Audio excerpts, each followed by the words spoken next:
Israel में बड़ा डर बैठ गया है कि अगर ईरान का बस चला तो वो इस युद्ध से कभी बाहर नहीं निकल पाएगा। ईरान ने अब एक ऐसी बड़ी तैयारी कर ली है जिसके आगे इजराइल और अमेरिका दोनों की फौज बुरी तरह हार सकती है। इजराइल में इसे ईरान का छुपा हुआ हमला कहा जा रहा है।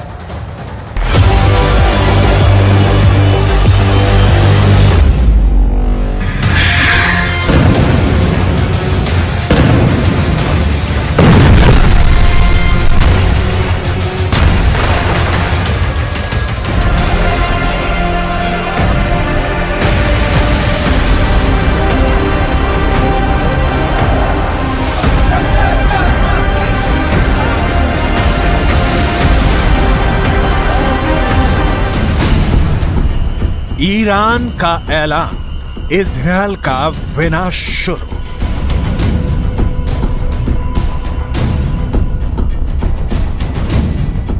गाजा में भयंकर नरसंहार का बदला अब ईरान लेगा।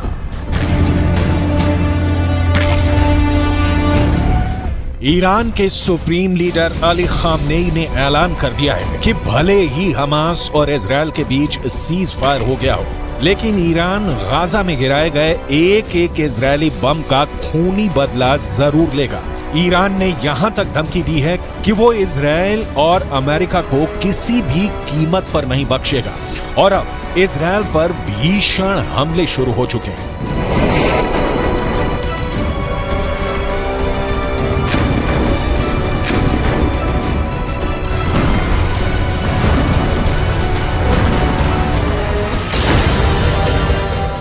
गाजा में एक एक बम का बदला लेगा ईरान। हम आपको आगे बताएंगे कि ईरान इजरायल पर किस तरह से घातक हमले शुरू कर रहा है और अभी ईरान हिजबुल्लाह हूथी के लड़ाकों के साथ मिलकर इजरायल पर किस तरह से हमले तेज कर रहा है। लेकिन उससे पहले ये जान लीजिए कि इजरायली सेना ने सीज फायर के दौरान पिछले 48 घंटे में गाजा और वेस्ट बैंक में कितनी भीषण तबाही मचाई है और हमास को कितना बड़ा नुकसान हुआ है।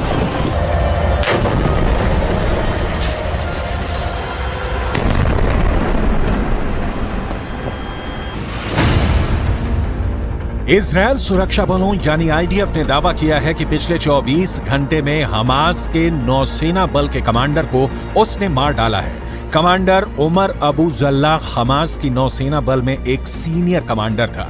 कमांडर उमर अबू जल्लाह को इजरायली सेना ने हवाई हमले में मारा है। अब तक हमास के 70 से ज्यादा कमांडर मारे जा चुके हैं। कमांडर उमर अबू जल्लाह से पहले दक्षिणी खान यूनुस बटालियन के कमांडर बिलाल अल कीदरा मारा गया था, जबकि उससे पहले कमांडर अयमन नोफेल और मेजर जनरल जियाद मोहिसेन भी मारे जा चुके हैं। जबकि हमास कमांडर मुराद अबू मुराद, अली कादी और मोहम्मद कटमश को भी आईडीएफ मार चुकी है।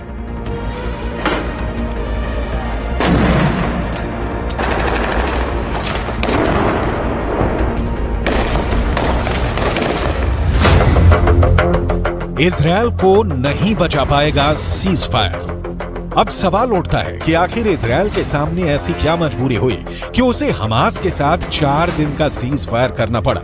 ईरानी सेना के दावों के मुताबिक गाजा सिटी में इजरायली सेना को भी भारी नुकसान हुआ है। ईरान का यहां तक दावा है कि भले इजरायल अपने 70 सैनिकों के मरने का दावा करे, लेकिन हकीकत में इजरायल के 10 से 20 गुना सैनिक गाजा सिटी में सीधी जंग में मारे जा चुके हैं। इसीलिए ईरान के सुप्रीम लीडर अली खामनेई 4 दिन के सीज फायर शुरू होने के साथ ही ऐलान कर दिया था कि गाजा में गिराए गए एक एक इजरायली बम का बदला लिया जाएगा। इसी को लेकर ईरान की राजधानी तेहरान में ईरान सैनिक और लड़ाकों ने जबरदस्त प्रदर्शन किया है, जिसमें इजरायल को नक्शे से मिटाने की कस्में खाई गई हैं।